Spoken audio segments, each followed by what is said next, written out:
Hello friends, সোম cook মঞ্চতে আপনাদের সবাইকে অনেক অনেক স্বাগত। আজ আমার রেসিপিতে থাকছে মাছের মাথা দিয়ে মুগ ডাল। যেই রেসিপিটি হয় ভীষণই সুস্বাদু। গরম ভাতে তো এই রেসিপির স্বাদ হয় অনবদ্য। তো আজ এই রেসিপিটি আমি কিভাবে বানাচ্ছি এখন আপনাদের সাথে এটাই শেয়ার করছি। চলুন। এখানে দেখুন, একটা কড়াইতে আমি বেশ কিছুটা মুগ ডাল নিয়েছি। এখন এই মুগ ডালটাকে শুকনোভাবে আমি ভেজে নেব। কন্টিনিউ এইভাবে কিন্তু আমি নাড়তে থাকবো মুগ ডালটা, যাতে করে সব দিক থেকে ভালোভাবে ভাজা হয়ে যায়। খুব বেশি যে লালচে করে ভাজতে হবে এমন কিন্তু না, একটা সুন্দর গন্ধ আসা পর্যন্ত কিন্তু মুগ ডালটাকে ভেজে নিতে হবে। আবার বেশি ভাজা হয়ে গেলে কিন্তু সুন্দর গন্ধটা থাকে না, তখন কিন্তু একটা পোড়া গন্ধ বের হয়। তো হালকাভাবে মুগ ডালটাকে ভেজে নিতে হবে সুন্দর গন্ধ আসা পর্যন্ত। তো মুগ ডালটা দেখুন, গায়ে হালকা কিন্তু একটা লালচে কালার এসেছে। হালকা লালচে কালার আসা পর্যন্ত ভেজে আমি তারপর এটাকে জল দিয়ে ভালোভাবে ধুয়ে রেখেছিলাম।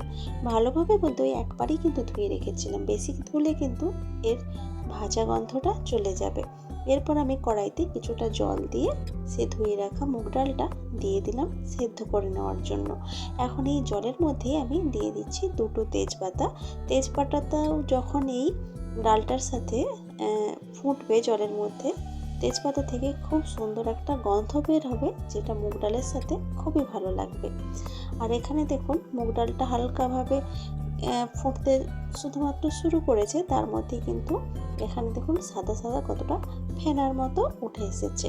এটাকে যতটা সম্ভব আমি খুন্তির সাহায্যে তুলে ফেলে দেব। এতে করে মুগ ডালের মধ্যে যদি কোনো রকম নোংরা টোংরা রয়ে যায়, সেটাও কিন্তু খুব ভালোভাবে চলে যাবে। দেখুন, অনেকটাই কিন্তু আমি ফেনাটাকে ফেলে দিলাম। এখন মুগ ডালটাকে সেদ্ধ করতে দেব ভালো মতো করে। প্রায় 10 থেকে 12 মিনিট মতো সেদ্ধ করেছি।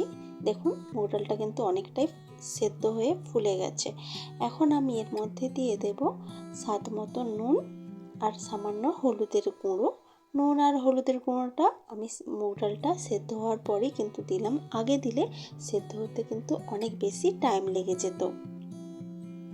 আর মুগ ডালটাকে একদম গলিয়ে সেদ্ধ করতে হবে না, একটু যেন সেদ্ধ হয় কিন্তু একটু গোটা গোটা থাকে, কারণ এরপর যখন ডালটাকে আরও কিছুক্ষণ রান্না করতে হবে তখন কিন্তু মুগ ডালটা আরও গলে যাবে।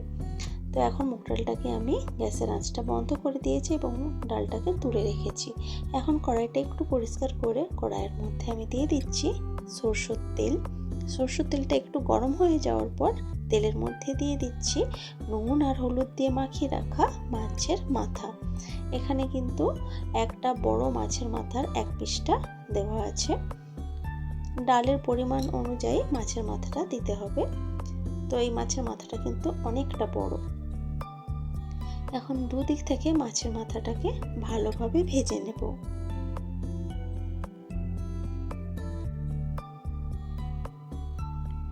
দুদিক থেকে কিন্তু সুন্দরভাবে মাছের মাথাটাকে ভেজে নিয়েছি। এখন এবার মাছের মাথাটাকে এই তেল থেকে তুলে রাখবো।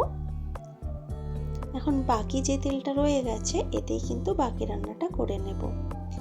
এখানে দিলাম আমি একটা শুকনো লঙ্কা আর একটা তেজপাতা আর কিছুটা গোটা জিরে ফোড়ন হিসেবে আমি দিলাম। সুন্দর গন্ধ আসা পর্যন্ত ভেজে নিয়ে এই তেলের উপরেই আমি দিয়ে দেব একটা পেঁয়াজ কুচি। পেঁয়াজ কুচিটাকে এখন খুব ভালোভাবে ভেজে নেব।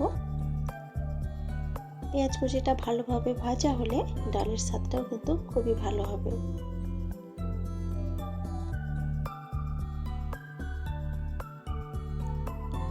পেঁয়াজ কুচিটা ভেজে নেওয়ার পর এখন আমি এতে দিয়ে দিলাম 1 চামচ আদা রসুন বাটা। বড় চামচের 1 চামচ আদা রসুন বাটা আমি এখানে দিয়ে দিয়েছি। এখন আদা রসুন বাটাটাকে পেঁয়াজের সাথে ভালোভাবে ভেজে নিচ্ছি, এতে করে আদা রসুনের কাঁচা গন্ধটা চলে যাবে। এরপর আমি এর মধ্যে দিয়ে দেব টমেটো কুচি। একটা মাঝারি সাইজের টমেটো আমি এখানে কুচি করে দিয়েছি। তার সাথে দিলাম কিছুটা হলুদের গুঁড়ো আর কিছুটা লঙ্কার গুঁড়ো আর সামান্য জিরে, ওই 1/2 চামচ মতো জিরে আমি এর মধ্যে দিলাম। এখন গুঁড়ো মশলাগুলো দেওয়ার পরও সব কিছু ভালোভাবে খুব মিশিয়ে নেব এবং টমেটোটা ভালোভাবে গলে যাওয়া পর্যন্ত মশলাটাকে ভালোভাবে কষিয়ে নেব। দেখতেই পাচ্ছেন টমেটোটা কিন্তু গলে গেছে। এখন আমি এই মশলাটার ওপরেই ভেজে রাখা মাছের মাথাটা দিয়ে দিলাম। এখন এই মশলার সাথে মাছের মাথাটাকে একটু কষিয়ে নেব।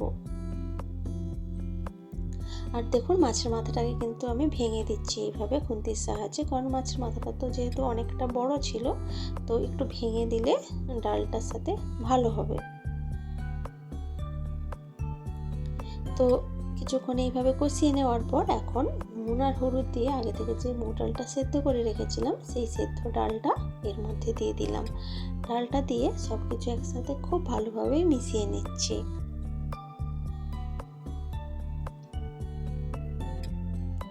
ভালোভাবে মিশিয়ে নেওয়ার পর এখন আমি এর মধ্যে দিয়ে দেব পরিমাণ মতো জল। এই ডালটা একটু ঘনই খাওয়া হয়, তো সেই বুঝেই কিন্তু জলটা দিতে হবে, খুব বেশি যেন পাতলা না হয়ে যায়। তো জলটা দিয়ে আবারও আমি ঢাকা দিয়ে রেখেছি ভালোভাবে ফুটে ওঠার জন্য 4 থেকে 5 মিনিট মতো। 4 থেকে 5 মিনিট মতো পর ঢাকা খুলে দিয়েছি, আর দেখুন মুগ ডালটা আরও কিছুটা গলে গেছে। তো এইভাবে রান্না করে নেওয়ার জন্যই মুগ ডালটা প্রথমেই আমি একদম গলিয়ে সেদ্ধ করিনি।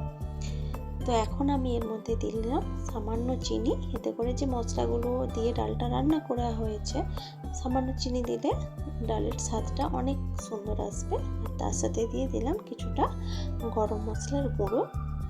এইরকম নামানোর আগে গরম মশলার গুঁড়োটা আমি কিন্তু ব্যবহার করলাম, এতে করে ডালের গন্ধটা খুব সুন্দর থাকবে। তো গরম মশলাটা দিয়ে একটু নাড়াচাড়া করে ওই 1 মিনিট মতো ফুটিয়েই কিন্তু আমি গ্যাসটাকে অফ করে দিয়েছি। তারপর একটু ঠান্ডা হয়ে যাওয়ার পর আমি কিন্তু সার্ভ করেছিলাম। আর দেখুন ডালটা কতটা ঘন হয়েছে। এই ডাল কিন্তু খুব বেশি পাতলা ভালো লাগবে না, ভীষণই সুস্বাদু হয় কিন্তু এই ডালটা। আপনারা কিন্তু বাড়িতে অবশ্যই বানিয়ে দেখবেন, দারুণ স্বাদের এই ডালের রেসিপিটি।